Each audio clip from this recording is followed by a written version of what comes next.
have known Helmut for, I don't know, want to say how many years, since 1974. He became the most prominent renal pathologist, maybe not only in the US, I think maybe in the world. He doesn't need to be introduced.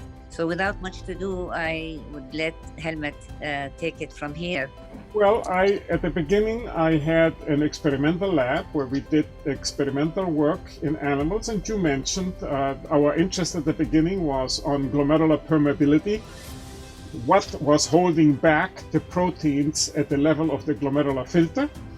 And we did a number of studies, and eventually they were published, of course. At the same time, and unbeknownst to us, Dr. Brenner was also studying the effect of charge on the permeability in the glomerulus, and he came to very similar conclusions, and the work was published practically at the same time. He used dextrans as the tracer molecules and developed quantitative measures of measuring them in the urine. And we used proteins as tracers, as traditionally had been done up to that point, tracers that could be localized in the tissue by light microscopy and most importantly by electron microscopy. So we then developed a number of other programs, and I had an active research lab, NIH funded, for probably close to 15 years.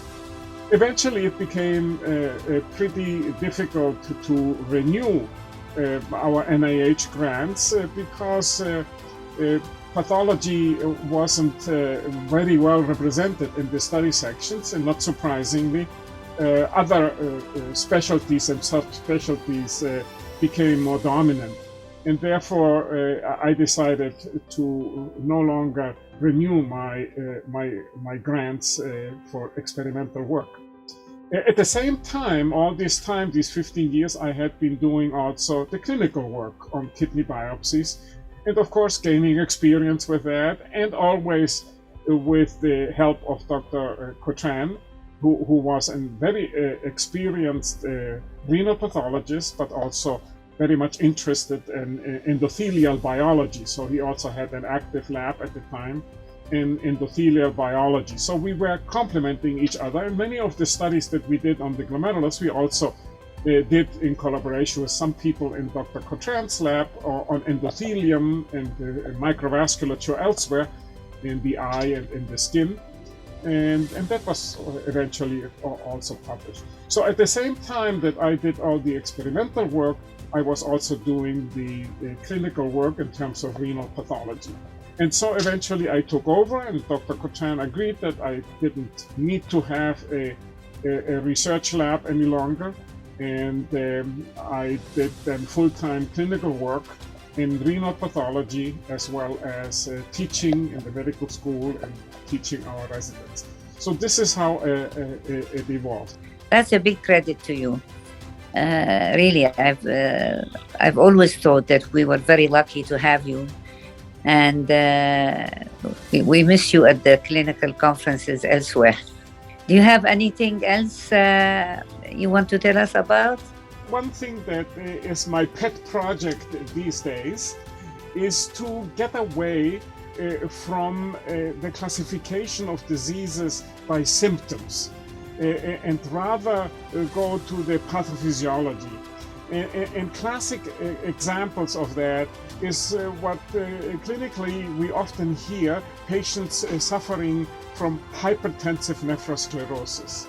And I think that is a mistake, a cop-out in a way, because everybody that develops chronic kidney disease will have hypertension, and therefore attributing the chronic kidney disease to hypertension is a relatively simplistic way of looking at it.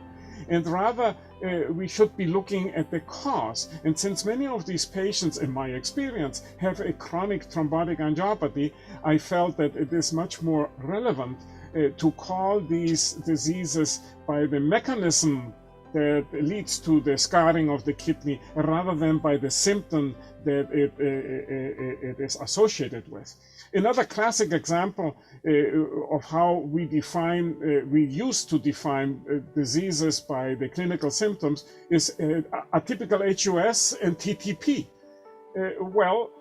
These two conditions are very confusing because there is so much overlap. Instead, we have learned today that these are all thrombotic angiopathies that are either related to the alternative pathway of the complement activation or to the coagulation system, or defects in the metabolism that lead to endothelial injury, and through that endothelial injury you get the chronic kidney disease. So to call something by the symptom is often misleading because you do not get to the mechanism, and therefore you cannot devise a rational therapy. You should work on a book that describes the history of renal disease and the evolution. Well, that's another pet topic of mine.